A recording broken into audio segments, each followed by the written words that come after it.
Hi friends నమస్తే. ఎద్దనపూడి సులోచనారాణి గారి 'Saugandhi' next part చూద్దాము. మర్నాడు ఉదయం 10 గంటలకల్లా వినోద్ కారు తీసుకుని వచ్చాడు.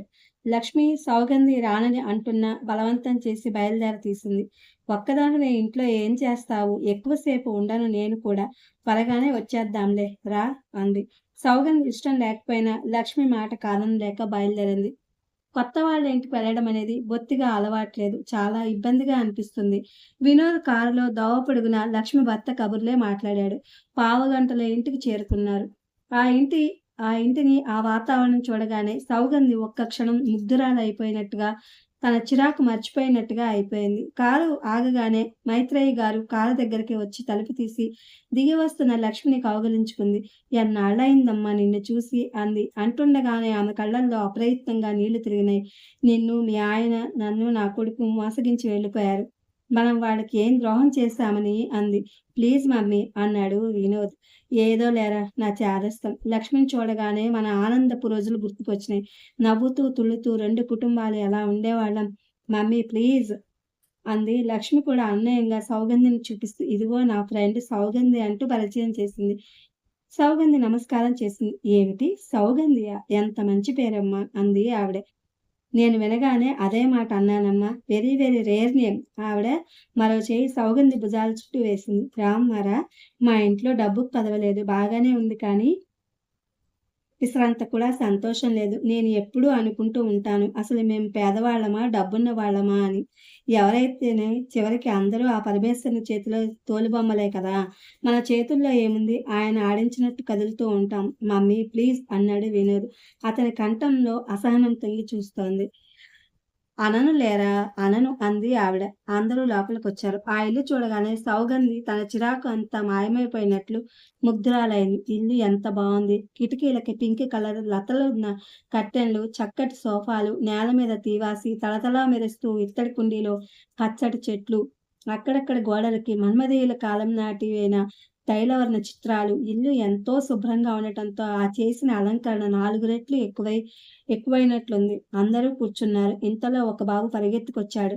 మా అమ్మ అంటూ మైత్రేయి గారి ఒడిలోకి ఎక్కాడు. రాము ఇంతసేపు ఎక్కడికి వెళ్ళావురా నాన్న? ఆవిడ ఆ పిల్లాడిని కౌగలించుకున్న తీరు చూస్తే ఆ చిన్నారి క్షేమంలోనే ఆవిడ బ్రతుకంతా ఉన్నట్లు ఉంది. జలంధర మైత్రేయిని పిలిచింది.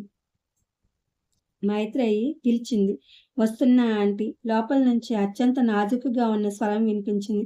10 నిమిషాల తర్వాత పరదా తొలగించుకొని ఒక యువతి వచ్చింది. ఆమె అందానికి ఎవ్వరూ రెప్పవేయనట్లవుతారు. కాస్త పొడగరిగా, నాజూకుగా ఉంది.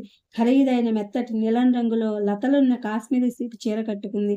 ముత్యాల నగలు పెట్టింది. ఆమెకు ముత్యాలంటే ఇష్టం కాబోలు. మెడకి, చెవులకి, చేతులకి, చివరికి వేలి ఉంగరానికి కూడా ముత్యాలు పొదిగినవే ఉన్నాయి.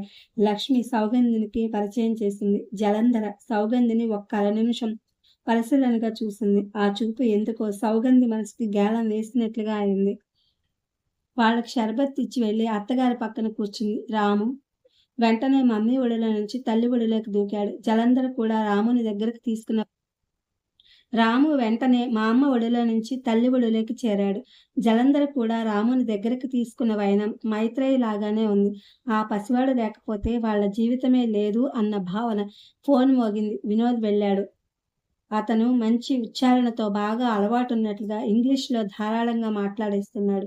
అతని గొంతులో ఒక రకమైన ఆకర్షణ ఉంది. మైత్రేయి గారు సౌగంధి తల్లిదండ్రుల గురించి అడిగింది.